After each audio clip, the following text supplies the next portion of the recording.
Are we up? Oh,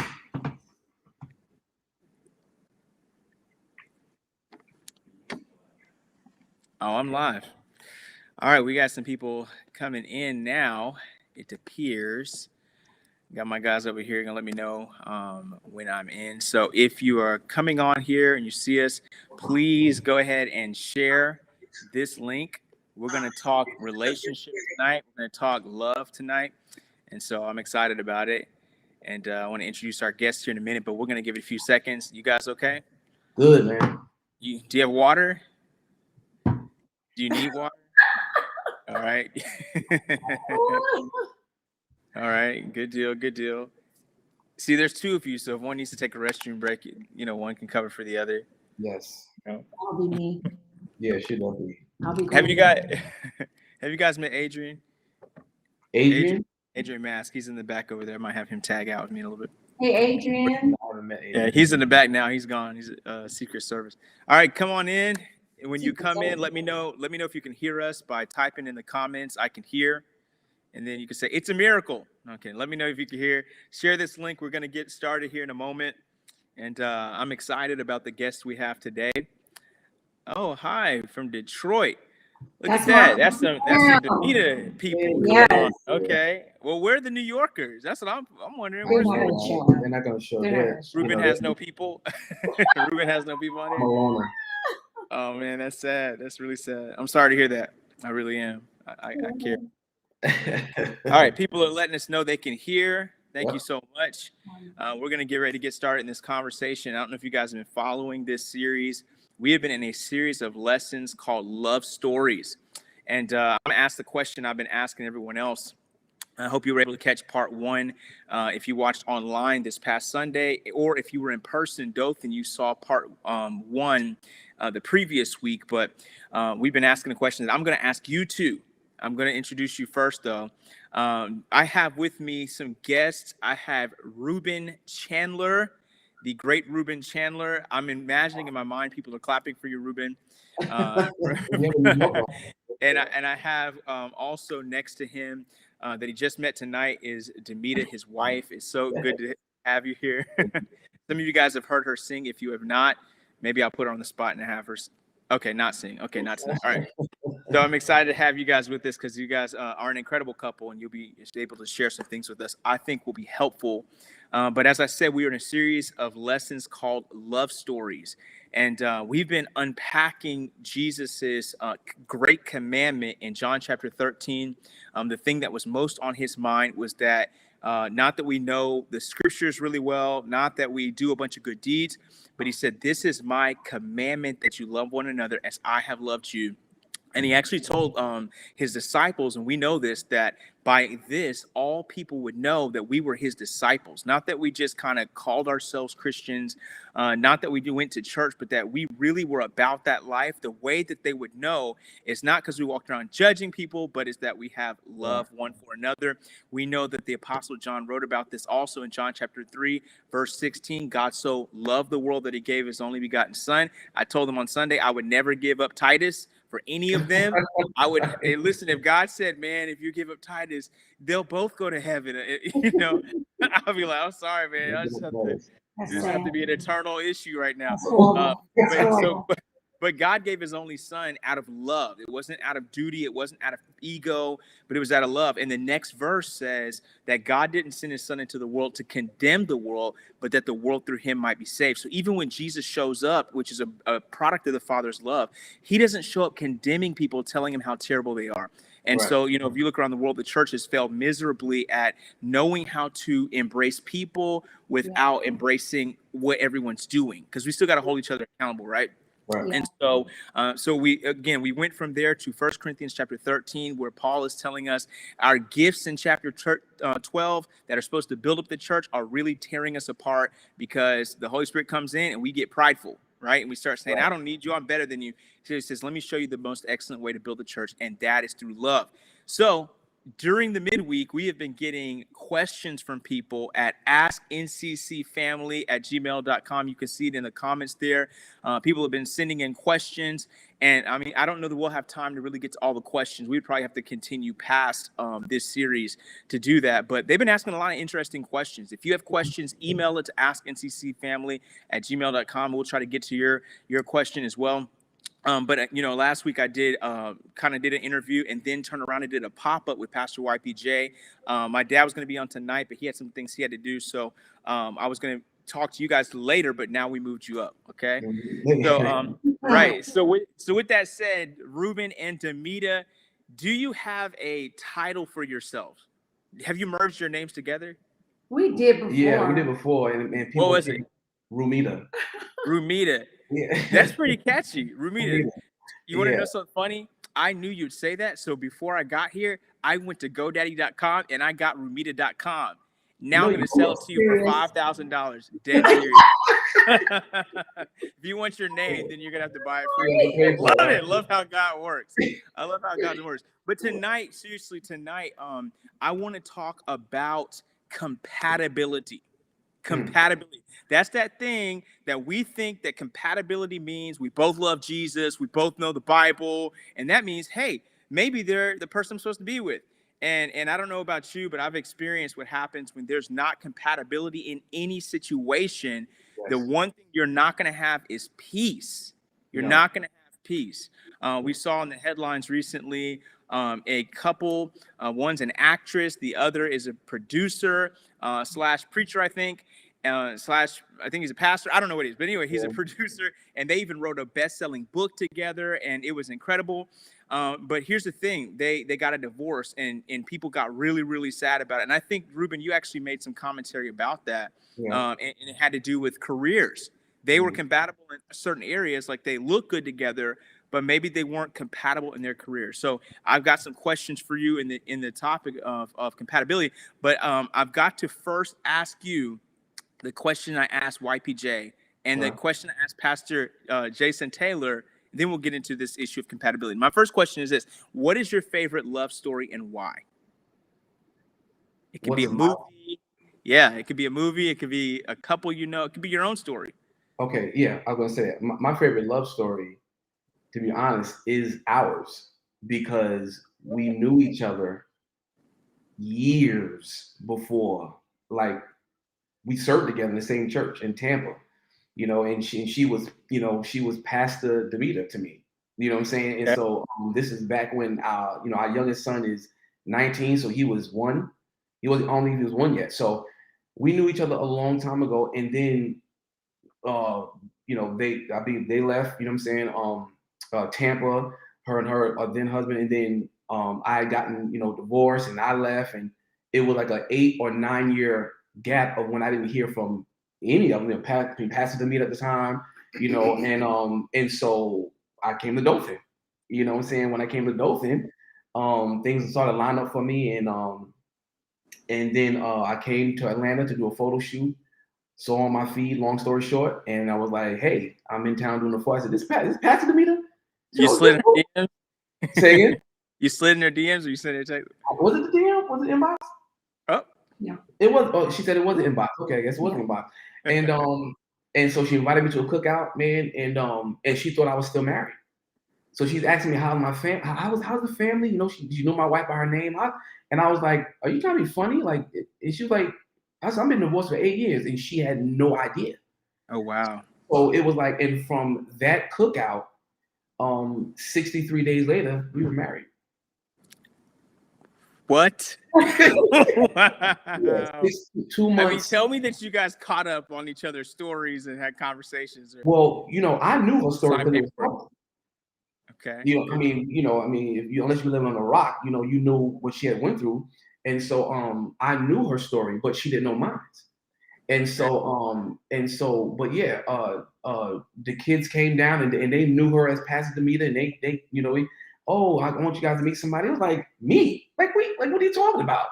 And 2 days after Christmas, we said, "Hey, we got to run to the store." We went down to the courthouse and we got married. So so that's, and it's the easiest thing ever, because I never, ever knew that this, like, nobody, Never seen it coming. never seen it coming, ever. Wow. Never seen it Well, coming. I guess that leads me to my next question. I asked Pastor YPJ, if you could give your love story a title, what would it be? Who would have thought? Who would have thought? That was really clever. What were you going to say, Demita? Because your mouth started moving. Let's say blindsided. I don't know. Hers is a little more violent. I don't know about that. I see Adrian in the comments picking up. Like blind, yeah. But that's beautiful. It does speak to the timing, the issue of timing when it comes to love. And that's something that we're going to cover in this series. Hopefully, we're trying to figure out how much can we cram into this series before February ends, because we have some other things we want to do as a church. But yeah, that's a beautiful situation. So Ben, back to compatibility. Would you say you guys are compatible? Yes. Yeah. Yes, we are. Okay. We are compatible, but I think with time, there are a lot of adjustments that happens, a lot of things that you have to make adjustment to, because I think that compatibilities change. You know, in one season we could be compatible for this, but then careers change, locations change, your surroundings and people, you know, people that come in and out of your life that may be connected to that change. So you just have to be flexible. Yeah. That's my take on it. I can see that, because you guys are like literally one of the busiest couples that I know of. Yeah. And this isn't just for Atlanta to Vegas, from Vegas to Florida, from Florida to, so things are constantly, especially with no kids in the house. Yeah, everybody. Especially, you know how it is in ministry. You get called here, you get called there, and it's constant movement. So does that create any sort of tension, or is it kind of you guys both have the same mindset about it? How does that work? Is tension for you? Yeah, It is. me. Explain. Because I'm not a counselor. because men and women are different. So for women, as far as me, I get stuck. I get stuck in patterns. And so for me, when anything goes off of that thing, that normal thing that it's like, for me, I have to get readjusted. Sometimes it can be difficult for me. Sometimes, you know, sometimes it's whether we're apart, I can get separation anxiety because I'm just used to, you know, something when I get stuck in my ways, which is not good. So I'm admitting to something. I'm so proud. So I'm admitting to something. Did we just witness a miracle? And so, yeah, and I'm learning now, you know, to kind of not get so stuck in just things are not going to always be in that pattern or that cycle. So And for me, it's different because I was military, so I'm used to packing up at a moment's notice. Right. My dad was military, so it's like, oh, we gotta go, and my wife was like, I'm like, no, I don't think that's it. Yeah, we gotta go. We're going. And so, but the awesome thing about it is that somehow my wife trusts, I know, and it's in God, you know what I'm saying, but she trusts that in the end, you know, we're gonna, wherever we go, I tell my wife all the time, it doesn't matter where we go, you make it comfortable for me. You know what I'm saying? My wife knows that it's gonna be okay. And so and it may not be in the beginning, but once she gets settled in, okay, we're gonna do this, we're gonna not do that. And that's what happens. And if you're not compatible, like if she's like, listen, I'm not going anywhere, like I cannot pick up and move at a moment's notice, we wouldn't be together because we're this, we're doing this. And so, but at the end of the day. But it works for you, right? So how important do you think it is to be flexible? We actually, or not to be flexible, to be a safe space for each other. Because back around Christmas, I think it was, I did a message about flexibility. The future belongs to the flexible. I think it was around Christmas, maybe not, I don't know. But I was talking about the Christmas story and how, if you look in the Christmas story, it was a lot of inconvenient stuff going on. Like it was, hey, you know, you're going to have a child and you're a virgin. Hey, you're going to have Elizabeth, you're going to have a child and you're old. Hey, Zechariah, you can't name your son what you want to name him. I mean, like, you're old, you finally get a son, and God said, you can't name what you want. It's like, you know, Joseph, your future wife is God's baby mama, and then it's like, go down to Egypt and go up here and do all, you know, there's all this kind of like stuff, but most people cannot survive those transitions. So like, what do you guys do, or how important do you think it is to create a space of safety between yourselves? Well, for me, I think, well, if you're not flexible and you try to move too quick, you'll pull a muscle. Mhm. And so for me, it's like my wife, I've always been more flexible because my wife is, she's had her house, and me, I'm single, I'm doing this. So my thing is we had to merge, and say, okay, well, how are we gonna make this happen? And so my thing was, well, I'll come down there. I mean, it's always me ready to go somewhere. And I think for the most part, she's been like, she's been on board, you know what I'm saying? But it has to be a conversation. It has to be a conversation because now listen, I've told my wife to do things, and in the heat of the moment, yeah, let's do it. And then 5 minutes later, like, I don't know if we should have did that like that, and then we paid for it. You know what I'm saying? So we've learned now to not make decisions in the heat of the moment before we've stretched. Let me say that. Yeah. Before we did down and did some yoga, you know what I'm saying? Let's not make emotional decisions. And so it's very important. And as far as the safe space, my wife can tell you about that because I can honestly say her trust is in the Lord. Like my wife don't care.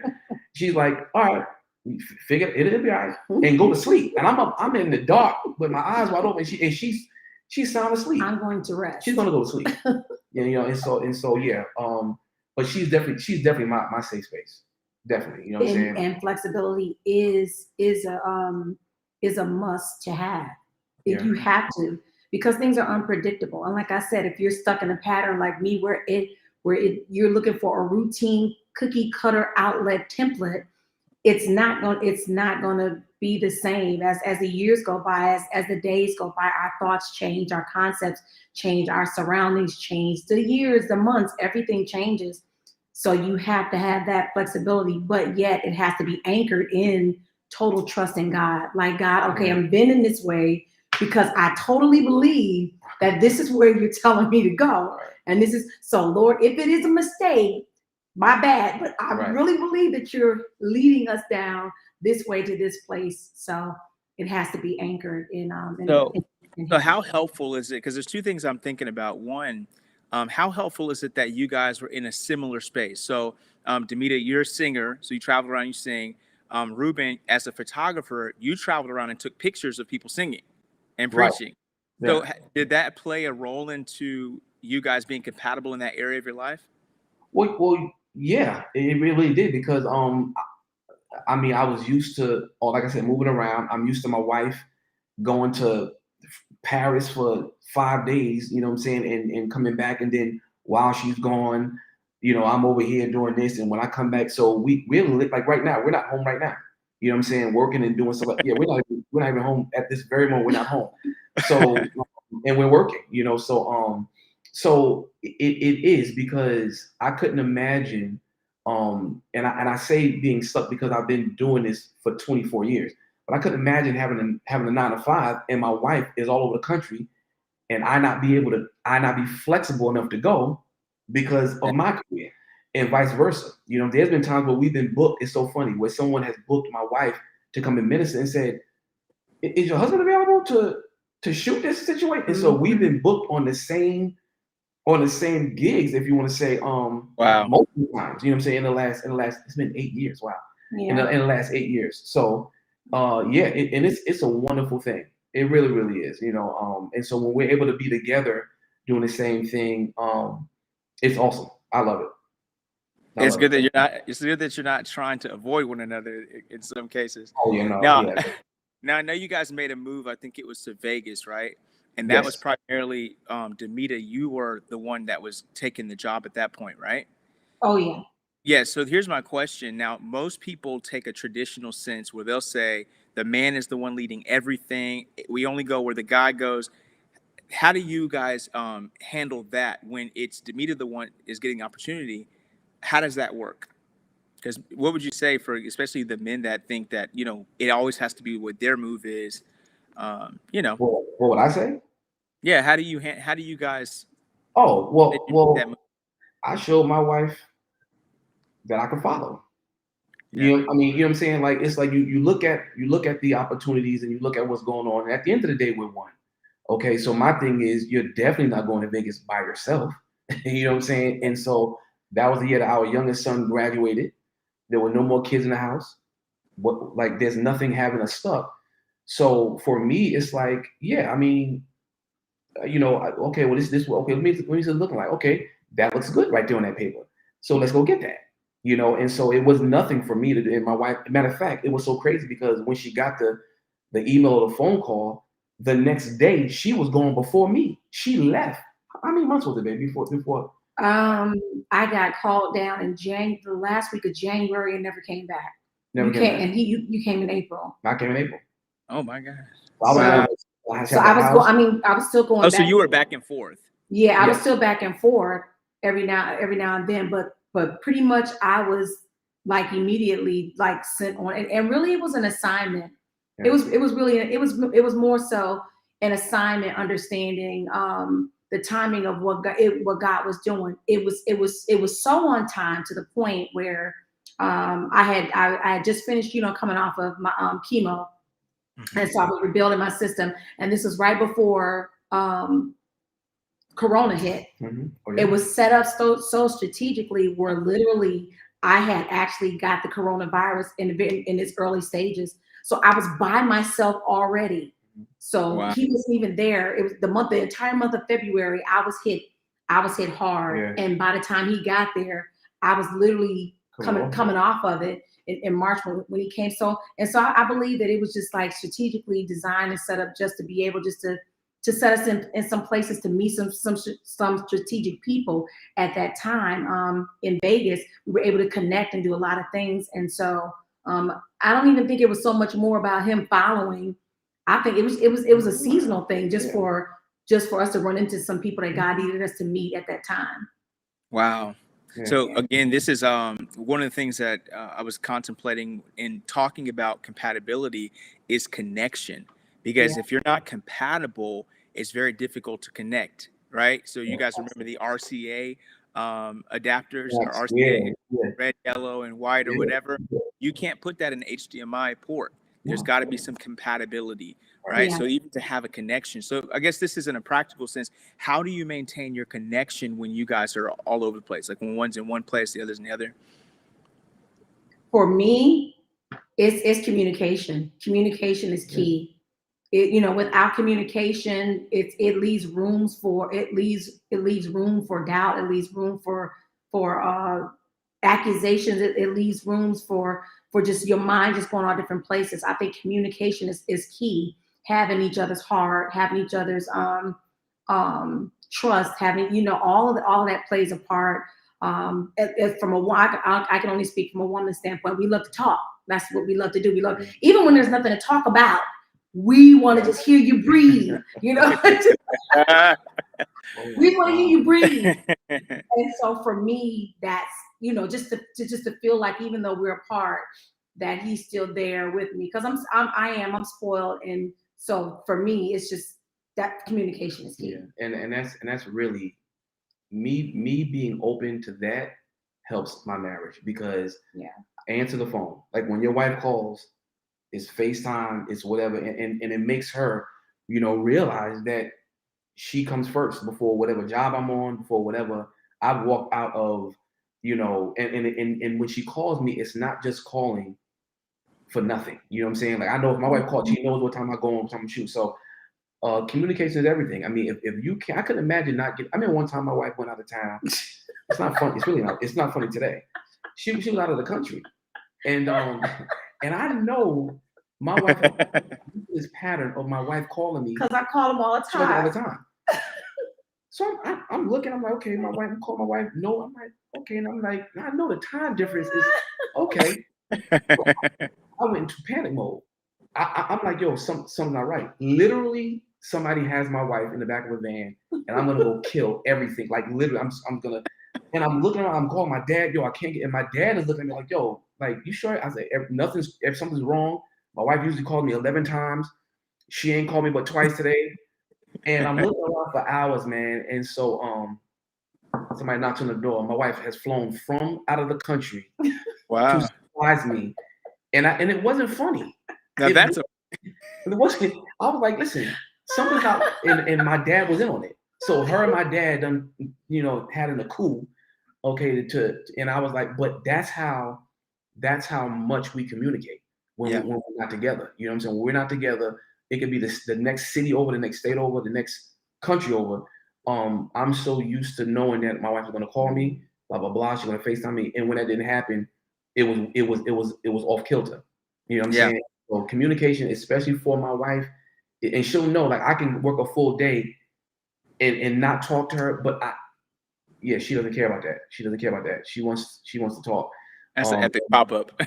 Yeah, it's like, and my thing is, babe, I'll call you as soon as I'm shut down for the night. Now I need to make sure that in the middle of the day that you're alive. That's right. And you're not, arrested or right. something. So I'm like, okay.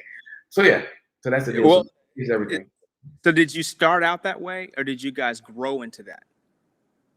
No, we literally talked Yeah, we a talk lot. all the time. Did you ever have any conflict or any kind of like, in other words, was there a learning curve, or did you kind of automatically know how to communicate with each other? I think there was a learning curve. Yeah, there was a learning curve because it was different when you're dating. Yeah, when you're dating, it was different. I think I demanded more after we got married or whatever. It was, for me, it was You demanded more. What does that mean? Yeah, I mean, like, I wanted more. Like, you know what I'm saying? Like, when you're dating, you can only go so far. You're not entitled to, those certain things when you're single. I can't clock in, where you at, what you doing? No, we're not married. You can have the freedom to, you don't have to tell me where you're at every moment. And, like, not that I demand every moment, but still, it's like, it's a difference when you're married versus when you're dating. So it's like, when we were dating or whatever, he could go like maybe 3 days or whatever. I may not hear from him. It wasn't, like, where you at? What you doing? No, it's 3 days. We're kicking it. If he called me and said, hey, I'm in town. Hey, if he say, hey, how you doing today? He may go a day or two, maybe 4 days. And this while you were dating? Yeah, yeah. It's like, yeah, I wouldn't flip out like, what you doing? Why you didn't call me today? Yeah, Why you didn't? She wasn't doing that. I wasn't doing that. But we didn't date long. You know what I mean? So yeah, it really wasn't a whole lot of space. How long did you know each other? Yeah, I mean, and then every weekend I was coming, like, she knew every weekend I was gonna come down from Dothan. And I have family in Atlanta, you know what I'm saying? So I would leave my aunt's house and we'd be out, we going to the movies. So, she knew that. But when we got married, it was like, okay. And then as the years went on with all this crazy going on, she was like, yo, when you go to the store, I need to know. I need to make sure that you made it to the store. You know what I'm saying? So, yeah, I think that played a big part, Raymond, with me just being like, Black men, are targets in America. And I just felt like when you leave out the house, like, just let me know you got there. Just say, hey, babe, I got here, I'm safe. Yeah. Hey, babe, da-da-da. Because you don't know, I need to know that you're safe. Yeah. When you go from point A to point B, there are a lot of Black women that, their husbands or sons leave out of their homes, and that's the last time they see them. Don't come home. And for me, I'm like, nah, you got to check in. Yeah. All right, that's good. All right, I'm going to shift gears here in a second. I hope this is helping. If it's helping you, say something in the comment section, and also be sure to share this link as we're talking about love stories. And I got Rumita here, and yes, I did really purchase Rumita.com, and you can buy from me. Now I'm going to up the price. I'm going to auction it off for like $1,000. It's beautiful. I did that on my way here. I want to give you a definition first of the word compatibility. Right? Mm-hmm. It means a state in which two things are able to exist or occur together without problems or conflict. Isn't that interesting? That is interesting. That without problems or conflict. I looked it up on the way here. And does that mean we're not compatible? Well, so then that means the real question is how compatible, because no one is 100% compatible. No. How compatible do you think a couple needs to be considered a happy couple? And so I'm going to go into a couple of things here. In 2 Corinthians chapter 6, verse 14, it says, that we're not to be unequally yoked together with unbelievers, or to be yoked together with unbelievers. Usually when this is one of those scriptures that's said in almost every church. If you've been in church a while and you've heard anything about relationships, they will tell you, if you're a Christian, don't be with a non-Christian. If you're a person like this, don't be, right? And so, but we don't touch on all the areas, like you guys' careers and even in your personality. What I've known of you, you both tend to be a little more extroverted. You know, you're always out doing stuff to a degree. So, but how compatible do we need to be? Because you're going to have some problems. You guys have had some problems, right? Oh yeah, absolutely. Conflict sometimes. Okay. Oh, yeah. All right. Good deal. Have you ever been where you're on a gig, Ruben, where you're taking pictures and you're just rolling your eyes away, like take a picture of her again? Oh, You my ever had wife? any conflict like that? He's like, never. Okay, I don't want to mess up. Of you? Yeah. I never did it to you, baby. I've never Okay. did that. He hasn't. I've never I done told you that. I'm not a counselor, so I'm just here to cause problems. Never to my wife. But here's the deal. We know that the yoke, they put it on the oxen's neck to cause them to plow in straight lines. But if one is weaker than the other, one's taller, whatever, they can start to plow in circles. And so a lot of people that are watching right now, they struggle or perhaps have struggled in a situation where maybe in business, they're not equally yoked. Now, one person, let's say, may be a saver and the other is a spender. They can still be compatible. They can still work together, but there's concessions that have to be made. I think maybe one person has to say, okay, you're the saver, so you need to be the one over this, or you need to be, right? So, so that being the case, how compatible do you think a couple needs to be to have a healthy, happy relationship? What are some areas that you think are like most critical? I do believe that finances,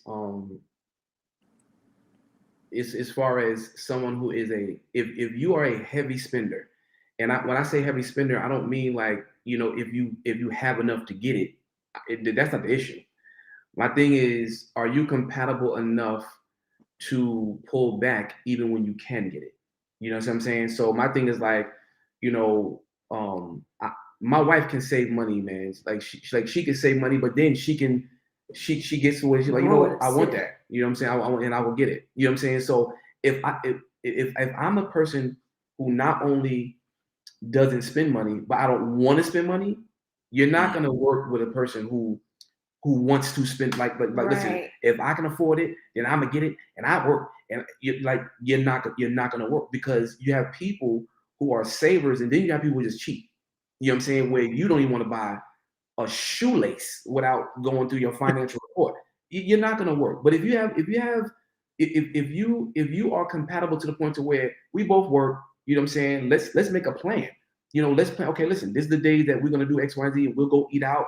This time. That's one thing my wife can do. My wife can eat out. Okay, she can eat out. There's been times where I was like, babe, we ain't gonna eat out on this one. You know what I'm saying? Like we're gonna cook. You know what I'm saying? Now, if you're not compatible, you'll take that ask and go crazy. I make money. I should be able to go eat out. Hold on. You know what I'm saying? And vice versa. So you do have to be compatible. And as far as that's concerned, if you're a huge spender and you don't care if I make it, I don't have to have nothing in the savings. If y'all are not gonna, it's gonna be a hard thing, man. It's gonna cost you more than you're willing to pay. You really are. Well, people say opposites attract, and I think that's true. I saw an article one time. It said opposites attract, but they don't always stay. They don't always stay connected. And so the question becomes, what if you're someone who's a big time spender, which means most spenders are broke, because if you spend more than you make, I'll say that. Yeah, okay. Right. But wouldn't those people tend to look for someone who is a saver? Like what part does trying to find someone to cover your weakness, is that a wise thing to do? Or do you think somebody should take time to learn to stop spending so much? Like, how does that work? Do you think that would bring the other person down? Like, how does that work? They have to have it in them. I would say stay completely away from it. Stay away from it, because I feel like people should be able to be their true selves. So if you're in a relationship where you're trying to change someone or this, that, or the other, then you really don't quote unquote love them for who they are. So I think we ought to just be real about who we are and then make the wise decision and say, you know what, you're a nice person and there are some things about you that but as for me, we have to look down the road and see this is not, it's not going to work. It's not going to work. I'm not going to try to change you. I don't want you to try to change me. you know, unless it's something that we need to do that's biblically, you know, but aside from that, no, I'm not going to try to, no, because obviously, you know, it's almost like marrying a person that has a gambling addiction and trying to change them, you know. So it's kind of just like, you better stay away from that, because it's gonna be an issue. They're not going to change. They're not going to change unless they want to, unless they really, you know, went to God and prayer. Well, really, you're not going to make them. Yeah, you're not going to make them change. Okay, yeah. Because people can change when they're ready to change. Absolutely, right. absolutely. And you shouldn't spend a majority of your time, of your life and time, trying to get them to change. No, that's no. So then this comes to my next question, because now I'm thinking back to you guys' story, because you talk about seeing down the line. So you guys knew each other for years, right? Yes. You did know each other for years, and then you disconnected for a while, and then you reconnected. And then were you friends and then started dating and then got married? Or were you just like, hey, nice to see you again, boom? Like, I didn't really know you that well. Because this goes back to this is what my next question really is how did you know, of all the people that you knew, that you wanted to marry each other? Well, I knew. She ain't know. I didn't know. She laughed. Blindsided. Yeah, blind. Yeah. That's why you're in two different movies. Okay. Yeah, she got blindsided. Yeah, I'm in Who Would Have Thought. She's in Blindsided. But I knew, and I told her, man, I'm like, when if I could be frank. What are you about to say? I can't. What are you about to say? I mean, what you want me to do? No, I gotta watch you. What do you want to say? I'm just saying. I just knew. Whisper it in my ear. No, you're not. No. He's being censored. So this is what I'm gonna say is that I was absolutely physically attracted to her once she opened the door and walked away from the door. Lord Jesus! I said, awesome. I'm keeping a bug. I think this is a conversation. Ray, so you knew you wanted to marry her, but no. But I knew that if I did marry her, that would be great. So my thing was the conversation that we had. I don't y'all know you've been knowing me for a long time. That's too funny. Okay. Yeah. So my thing is this, man, is that no, to be honest with you, we had conversations, man, and just spending time with her wasn't boring. It wasn't a burden. You know, she liked football. She loved basketball. You know what I'm saying? So I didn't have to ask to. She was like, "Yo, the game is on." I was like, "What?" Like she's telling me to turn on the game, like the game is on.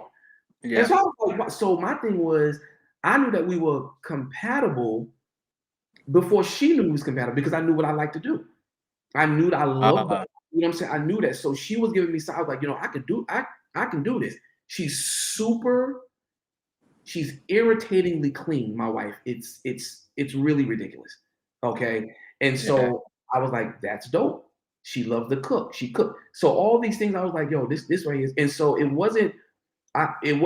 had to have been 3 weeks. I told her, I said, yo, you're going to be my wife. And what'd you do? I laughed. Hard.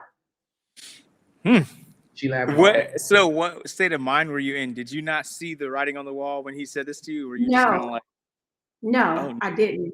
I laughed. I think because for me, I was in the mind frame of just coming out of a 16 and a half year, marriage. And for me, it was more, I was decompressing. I was at a time in my life where I was relearning who I was all over again. As a single individual, I don't think I had ever been single in my life. Meaning, my past relationship, I had been in as a teenager, from teenager into marriage, into ministry. And so I didn't have that time, which I think every person should have, that time of adulthood by yourself, meaning learning who you are as a female, as a male, single. In God, learning, figuring out, making those mistakes. And I had that. So for me, for 2 years, I was just like, whoa, so this is what it's like. I'd never, had never been through, anything like that. So I was kind of just like, okay, this is dope. I'm, building my relationship with God by myself, aside. So for me, it was new. And so when Ruben, came into my life, I was just like, okay, this is dope. This is our friendship. We're building a friendship, a relationship. we're hanging out, we're going to the movies. Never had that. So I'm like, this is cool. This is, I was like liking him, but I was like, I'm not gonna be the one that's gonna fall into this real quick, head first dive in. Because I'm not looking for. I had a lot of people in my ear in ministry. Make sure, girl, if you get married again, that this, and so I was like, I don't want to get married again for the wrong reasons. I don't want to go after somebody because of a title, because of a bank account, because of their prestige or their position or their this or that. I didn't want any of that to be the defining factor of why I'm connecting with someone because of status, because of position, because of what they feel I should be marrying because of who you are and where you are. I was like, I had that, and look what happened. Yeah. So it was different for me. Well, that's interesting because there's a pressure, especially when we look on social media and we look around, there's a pressure to have a certain lifestyle, to be in a certain place. And I really feel like it pressures people to be looking for the wrong things or looking for things that take time to build. Yes. Right. So a lot of times people don't get to come together and strategically, according to purpose, build a future together because they're needing it now so they can show it the world. Hey, look, we're already there. And so I see this pressure all the time. And I mean, I don't know if there's a person alive that's connected to modern technology that does not feel the weight of, I got to be there now. I got to have this much money in my account. I got to have, so it's interesting that you had those things and to come out of that saying, I'm not looking for those things. And then you happen into something that is more fulfilling for you. Right? It doesn't mean those things are wrong. It just means that, for you, those things, what you have is more fulfilling. Here's another thing, Demita. I actually remember when Ruben said he was going to marry you. Of course, I was at your wedding, but I remember when he was having that thought, and I was like, "Oh, really? Wow!" Because it happened so fast. I couldn't. It was pretty cool. That's pretty cool, though. So Ruben, you got to that place. Now I know you mentioned she's insanely clean, and you saw her walking out, and the Lord blessed your eyes and all this. So how did you know though? That's who I want to marry. Because I'm sure you weren't marrying that; you were marrying her. No, I was. Right? I was okay, good. No. Let's be clear. What's funny is that I saw, which is crazy, but this is what really happened. I saw, what I could be from her. You know what I'm saying? Not for her, from her. So I haven't dated anyone that was this mature. I remember going to my sister Tina. You know Tina. And I remember I had gotten my heart broken. Literally, it was from somebody, and you know the person.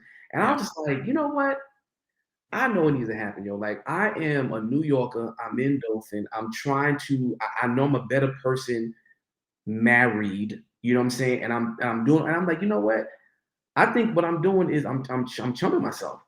I said, and Lord, this is what you have to do. I said, I need to marry somebody who is in ministry, knows who they are, blah, blah, blah, blah, blah. And it wasn't 2 months later when I got booked to go down to Atlanta. And so I knew I was going to marry Demita just from how confident she was and because she knew who she was with or without.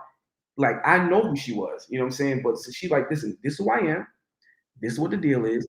And I'm not moving from this. I'm not going to say you're my guy and then tell somebody over here that you're not. I'm not going to, I'm solid in this is what I believe in. And I was like, I said, man, like she would, and I got put to the test because while we was dating, we was watching a football game, I got a phone call from a female that I was dealing with. Uh-oh. And she was like, why are you always going to Atlanta?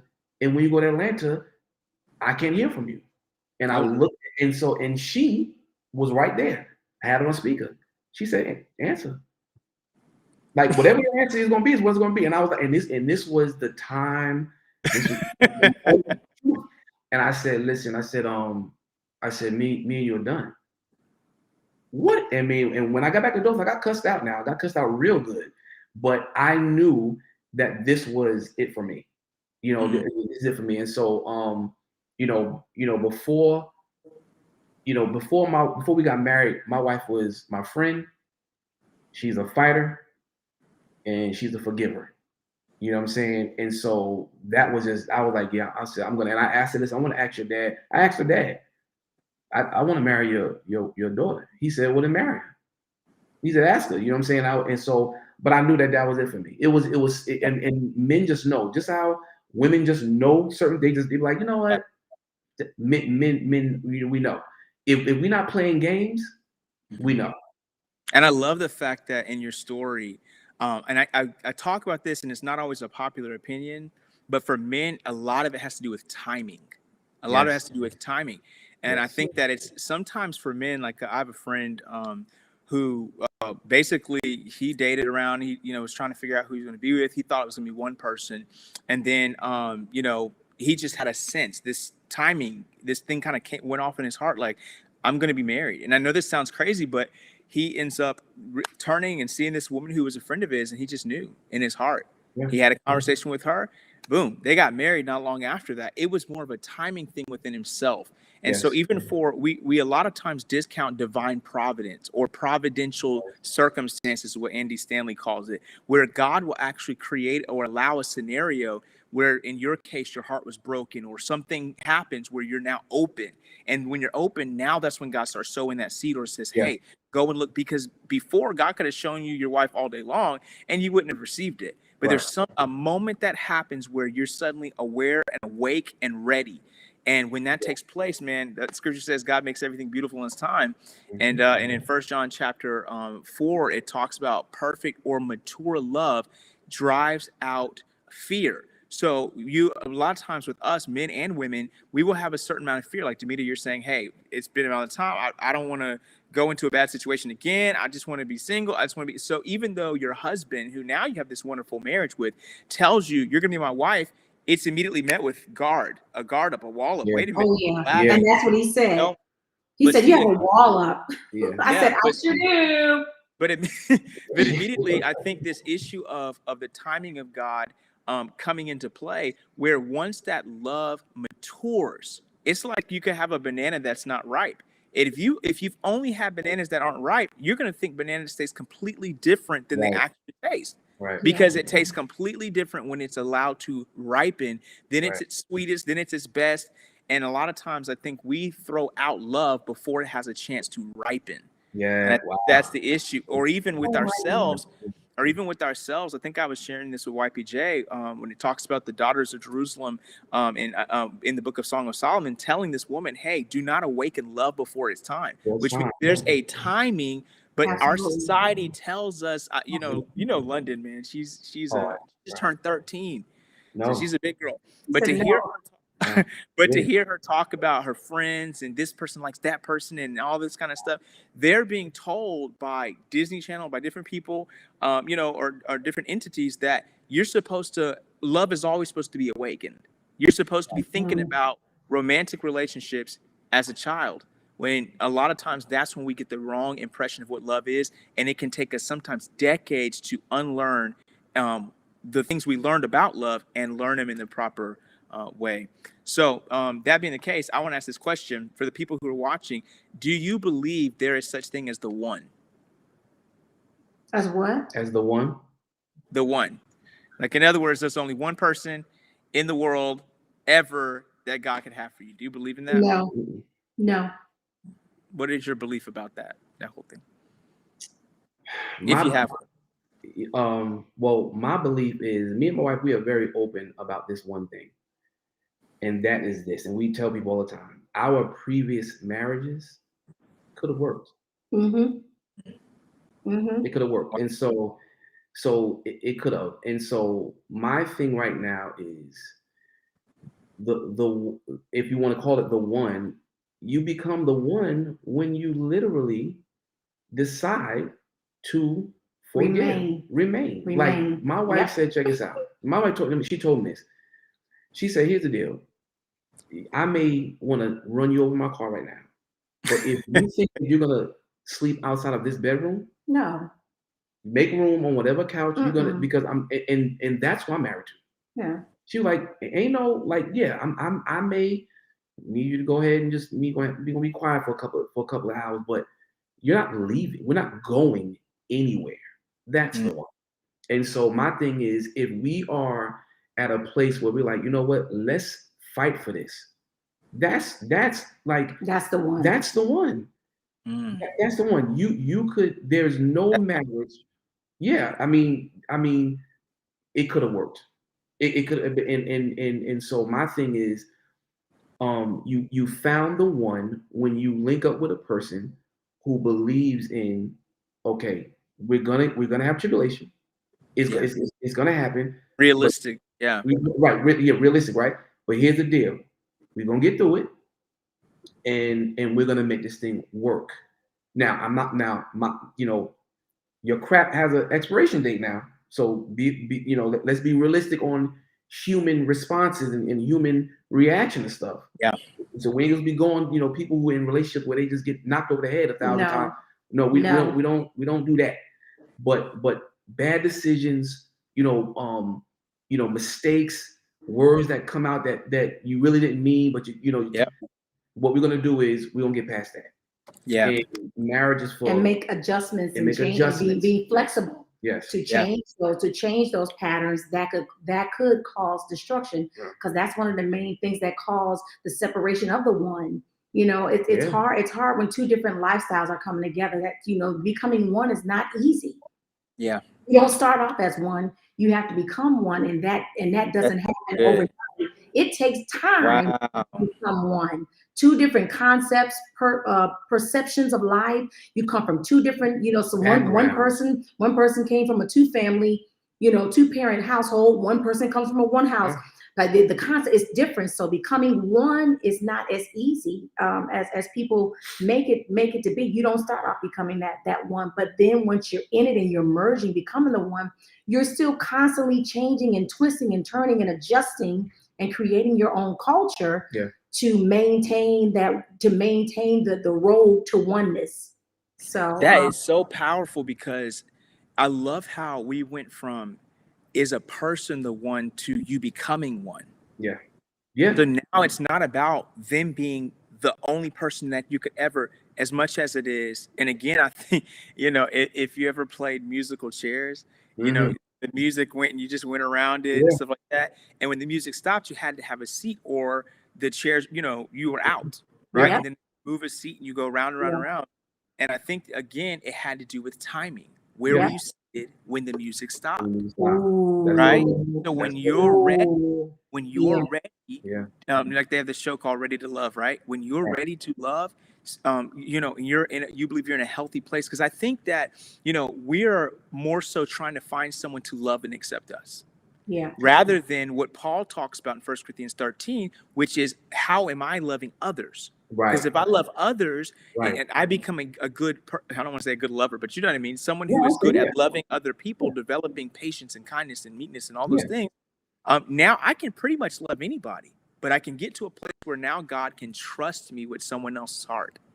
And when I'm in that place, I'm looking to add value rather than someone else just. There you go. She's I always say, Pastor Rat, I say that she's really the first woman in my life that I chose to love. Wow. I didn't fall in love with Demita. You know what I'm saying? I chose to love her. Like, it was like, and I'm in love with her. But there's a difference between you falling in love and then you choosing to love. And so I believe that that's what happened in my past relationship. I was always falling, you know what I'm saying, into love. Like, oh, I'm googly out of it, instead of sitting back and saying, you know what, like I really I can live without it, but I don't want to. I don't want to. You know what I'm saying? So I think about those, even when I make dumb mistakes or dumb whatever. I at the end of the day, like, she doesn't have to be here. We don't have, like, we get to do this together. That part. So once you figure out I don't have to do this, I get to do this, it changes everything, man. It changes. There's no doubt that my wife loves me. Like she's proven it. Okay. And so my thing is, like, I get to do things for her. I don't have to. She don't have to rub my back or cook me. She don't have to do that.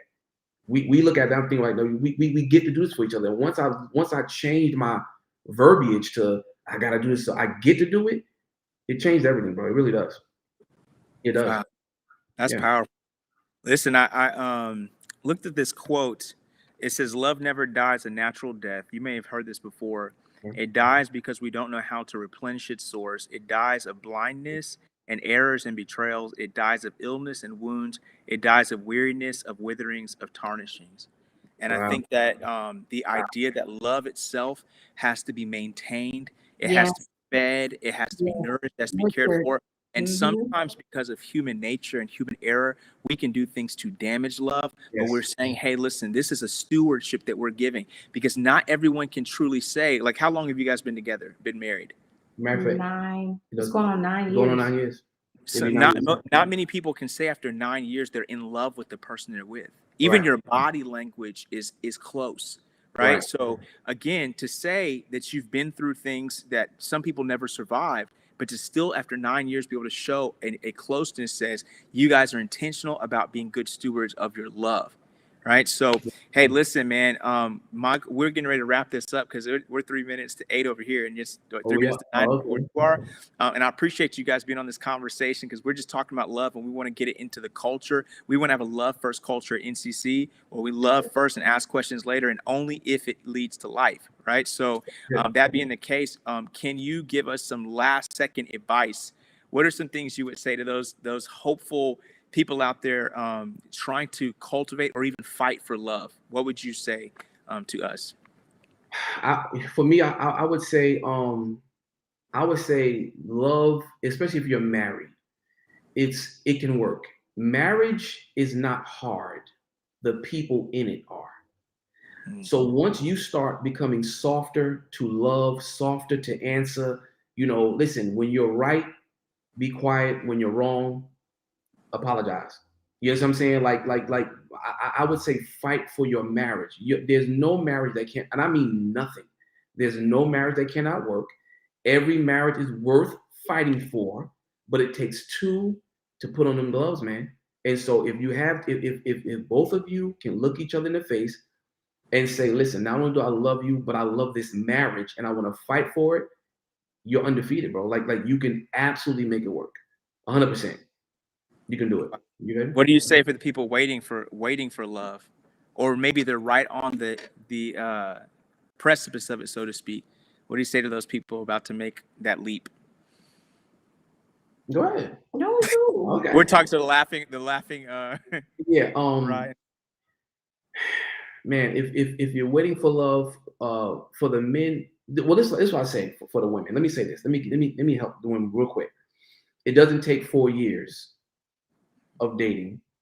It doesn't take 4 years of dinners. 4 years. It don't take 3 years of 4 years. movies. No, listen, because a lot of women out here right now Oh yeah. are loving the man that they've been dating For 8 and 10 years. It's 10 years, yeah. It's asinine for you to give up 3, 4, 5, 6. We know people. Oh, we've been together for 19 years. No. Y'all married? No. It's crazy, and it should be illegal for you to be dating someone for that long. So right now, what's happening is you're missing out on somebody who wants to love you the way you deserve to be loved. It doesn't, and men know, women know, but men know when they're like, you know what, this is it for me. I'm done. Yeah. And so if you're still dating this guy for 5 years, why are you engaged for 7 years? Like, what is that? You're engaged for 7 years? No, ma'am. So my thing is, he's not the one. Okay.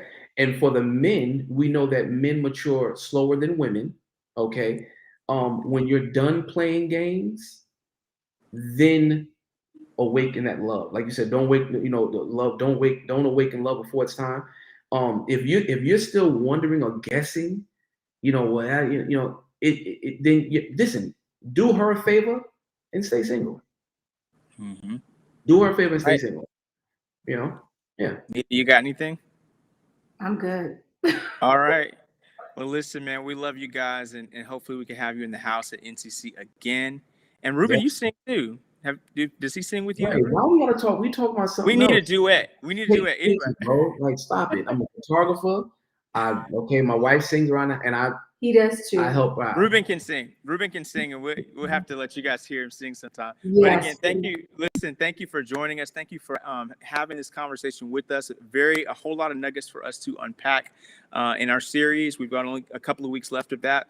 I should be interviewing my dad sometime soon, so that's gonna be interesting. Yeah, we're gonna get into some serious topics about just things like betrayal and how do we handle conflict in relationship, because that's real. Your relationships have to be battle tested, and that is every type of relationship, not just romantic. If you are in the area, if you're in Dothan, Alabama, or Montgomery, Alabama, or in the area, you can visit us in Montgomery at 9 a.m. at Safe Harbor. That's 500 East Del Loop. Or you can visit us in Dothan at 200 Dome Lane, Dothan, Alabama, at 10:30 on Sunday. It has been a pleasure being with you for our Bible experience. Now, before we get off, if you would like to partner with us financially, listen, God honors those who honor him, and he wants us to honor him with everything we have, including our finances. There are 5 ways you can give. You can go to nccfamily.org and click on the giving tab. You can give through our NCC Family app. You can give by texting NCC Family to 77977.